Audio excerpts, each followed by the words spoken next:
শুরুতেই যে খবরের দিকে আমরা নজর রাখবো, কারণ রাজ্য রাজনীতি আজ তোলপাড় পড়ে গিয়েছিল। যেই খবরের দিকে নজর ছিল প্রত্যেকের, তা হচ্ছে এসআইআর এর চূড়ান্ত তালিকা প্রকাশ্যে আনা। এবং এসআইআর এর চূড়ান্ত তালিকা আজ প্রকাশ্যে আসলো। তৃণমূল কংগ্রেসের জারি জুরি সব কার্যত ব্যর্থ হয়ে গেল। সব বাধা বিপত্তি কাটিয়ে এসআইআর এর চূড়ান্ত তালিকা নির্বাচন কমিশনের পক্ষ থেকে সামনে আনা হয়। কিন্তু এখানেও রয়েছে টুইস্ট। তার কারণ, এই নির্বাচন কমিশনের তরফ থেকে যেই চূড়ান্ত ভোটার তালিকা প্রকাশ্যে আনা হয়েছে তা তো ওয়েবসাইটে প্রত্যেকে দেখতেই পেয়েছেন।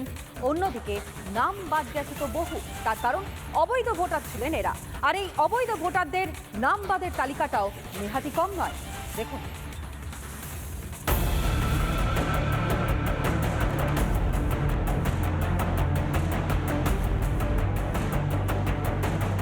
এসআইআর নিয়ে নানা জারি জুড়ি করেছিল তৃণমূল, কিন্তু সবই মাঠে মারা গেল। হাজার চক্রান্ত করেও ব্যর্থতা। তৃণমূলের সব ষড়যন্ত্রের জাল ছিঁড়ে প্রকাশিত এসআইআর এর চূড়ান্ত ভোটার তালিকা। 28শে ফেব্রুয়ারি প্রকাশিত হলো চূড়ান্ত ভোটার তালিকা। চূড়ান্ত ভোটার তালিকা প্রকাশিত হওয়ার পর রাজ্যের ভোটার সংখ্যা 7,02,00,000-এর কিছুটা বেশি। প্রায় 64 লক্ষ নাম এখনো পর্যন্ত বাদ গিয়েছে। খসড়া তালিকা প্রকাশের সময় বাদ যায় 58 লক্ষেরও বেশি নাম। শুনানিতে গড় হাজির প্রায় 5 লক্ষ। অযোগ্য 1,63,000 ভোটার। সব মিলিয়ে 64 লক্ষের বেশি নাম বাদ পড়েছে।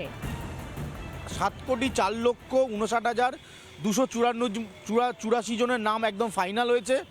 আর বাকি যে 60 লক্ষ নাম নিয়ে আলোচনা চলছে, এই 7,04,59,284 সাথে সেই 60 লক্ষের মধ্যে যা বাদ যাবে বাদ, যা অ্যাডিশন হবে সেই অ্যাডিশনের ওপর 2026-এর বিধানসভা নির্বাচন হবে।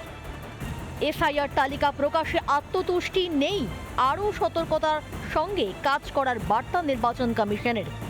This is a major achievement of SIR. সামরি revision যখন হয় ফর্ম 6, 7, 8 আসে, ওটা নিষ্পত্তি হয়। সাপোজ কোনো ডেড আছে, কোনো লোক মারা গেছে, ফর্ম 7 যদি আমরা না পাই, তারপরে আমরা ও লোককে বাদ দিতে পারবো না। ওটা भी আমরা যে আছে, যেখানে যেখানে ভুল এসছে আমরা অ্যাকশন নিয়েছি। আমরা যেখানে আমরা দেখলাম যে এটা ইচ্ছাকৃত ভুল হয়েছে। এসআইআর এ আরও অবৈধ ও মৃত ভোটারের নাম বাদ পড়ায় উচ্ছ্বসিত বিজেপি। মমতার জয় নিয়ে চ্যালেঞ্জ শুভেন্দুর। আমি বলছি 26 দিন অন্তর অন্তর বাচ্চা হতে পারে না, একজনের 100টা বাচ্চা থাকতে পারে না। ওনাকে জেতানোর মতো ভোটার ভবানীপুরে নেই। এসআইআরে পরিষ্কার। চূড়ান্ত ভোটার তালিকা প্রকাশ, অতিরিক্ত তালিকা প্রকাশে এখনো ঢের দেরি। এখনো 60 লক্ষেরও বেশি নাম বিবেচনাধীন। আর এখনই মাঠ ছেড়ে পালাই ভাব তৃণমূলের। প্রকৃত ভারতীয় যারা ভারতবাসী, সে হিন্দু হোক, মুসলমান হোক, খ্রিস্টান হোক, বৌদ্ধ হোক, তাদের কারো নাম বাদ দিয়ে ভোট, এটা অন্যায় হবে। ভোট ব্যাংকে কি কোনো প্রভাব পড়তে পারে আপনাদের? দেখা যাক কি হবে। 64 লক্ষেরও বেশি অবৈধ ভোটারের নাম বাদ পড়েছে। আরও তালিকা বাকি আছে। আর এতেই আতঙ্কে তৃণমূল।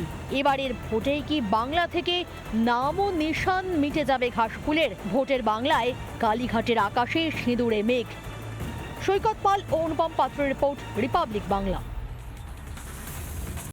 নানা ধরনের কন্টেন্ট দেখার জন্য লাইক করুন, শেয়ার করুন আমাদের ফেসবুক পেজ, সাবস্ক্রাইব করুন আমাদের ইউটিউব চ্যানেল।